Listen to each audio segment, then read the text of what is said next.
எனக்கு நிறைய பேர் வந்து மெசேஜ் பண்ணியிருந்தீங்க, இந்த சலைன் ட்ராப்ஸ் கொடுக்கலாமா வேணாமா டாக்டர் அப்படின்னு சொல்லிட்டு.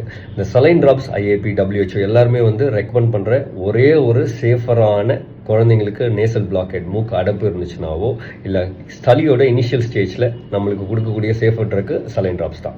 ஸோ சலைன் ட்ராப்ஸ் நீங்கள் கொடுக்கும்போது மூக்கில் வந்துட்டு ஒரு ட்ராப்போ இல்லை 2 ட்ராப்போ ரெக்கமெண்டட் ஆஸ் பர் பீடியாட்ரிஷியன் என்ன சொல்கிறாங்களோ அது மாதிரி கொடுக்கலாம். ஆனால் சளி அதிகமாக இருக்கும்போது, லைக் ரொம்ப அதிகமாக கீழ் சளி அப்படின்னு சொல்லுவோம், லோவர் ரெஸ்பிரேட்டரி ட்ராக்ட் இன்ஃபெக்ஷன், இந்த மாதிரி இருக்கும்போது வெறும் சலைன் ட்ராப்ஸ் மட்டும் போட்டுட்டு சரியாயிடும் அப்படின்ட்டு வீட்டில் இருக்காதீங்க. அந்த மாதிரி டைமில் சளி அதிகமாக ஆகிறதுனால அதனால் வர பிரச்சனையினால குழந்தைங்களுக்கு ரொம்ப சீரியஸான ப்ராப்ளம் வர்றதுக்கு சான்சஸ் இருக்குது. ஸோ ஆல்வேஸ் உங்கள் குழந்தைங்களுக்கு சளி பிடிக்கிறது அப்படின்றது நார்மல் நினச்சி எல்லாரும் விட்டுறாதீங்க. சளி லைட்டாக இருக்கிறது அதிகமாக ஒரே நாளில் பரவ ஆரம்பிச்சிடும். ஸோ குழந்தைங்க மூச்சு திணறல் இருக்கோ இல்லை அல்லக்கட்டி இருக்குதுன்னு சொல்லுவோம், இந்த இடத்துல வந்து ரிட்ராக்ஷன்ஸ் இருக்கும், குழந்தை மூச்சு கூட ரொம்ப சிரமப்படுவாங்க. அந்த மாதிரி இருக்குன்னா உடனே உங்கள் பீடியாட்ரிஷியன் போய் பாருங்கள். Take care.